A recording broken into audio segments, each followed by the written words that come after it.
We want answers. Lori deserves answers. The little girl deserves answers. Have you ever written to an elected leader prior to this event?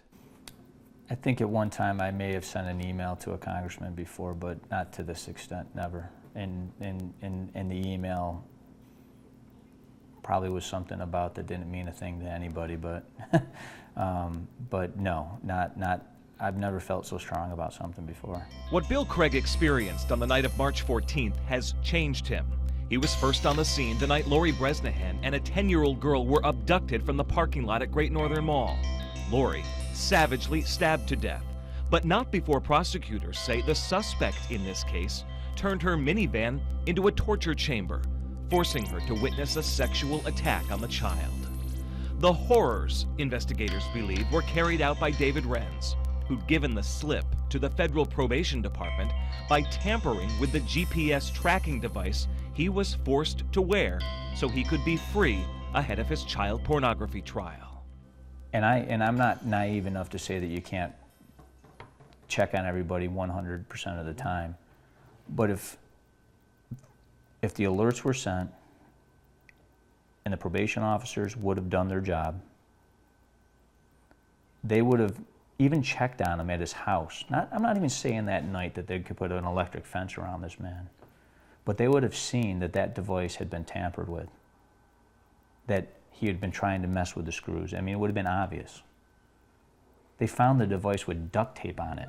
Bill has now written to elected leaders at every single level of government. From federal lawmakers, U.S. senators, congressional representatives, even the president, he wants a full investigation into the Syracuse probation department. I think Lori deserves to know why an individual like this was given an electric monitoring device, and also what good is a program like that if you're going to have 46 alerts go off? What good is a program like that if you're not going to follow up on it?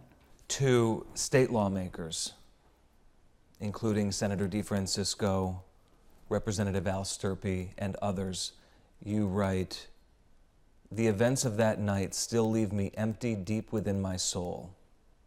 And on the point about David Renz as the suspect in this, you say, "I strongly believe that David Renz would not have been released with an electronic ankle monitoring device if courts were able to review his sealed juvenile criminal record." What do you want from state lawmakers? What I want from state lawmakers is I want them to provide an opportunity for district attorney's offices, judges, to be able, in certain cases, we're not going to broad brush everybody, but in cases of sexual offenders, violent crimes,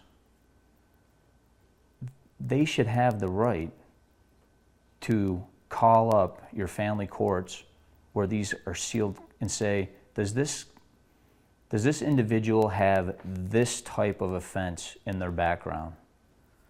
And if they do, that's important that the district attorney's office, it's important that these judges know that there's now become a pattern so that they can do the right thing to protect the Lori Bresnahans of the world. And until we as a community together push this agenda forward, it may go on deaf ears. And we can't let that happen.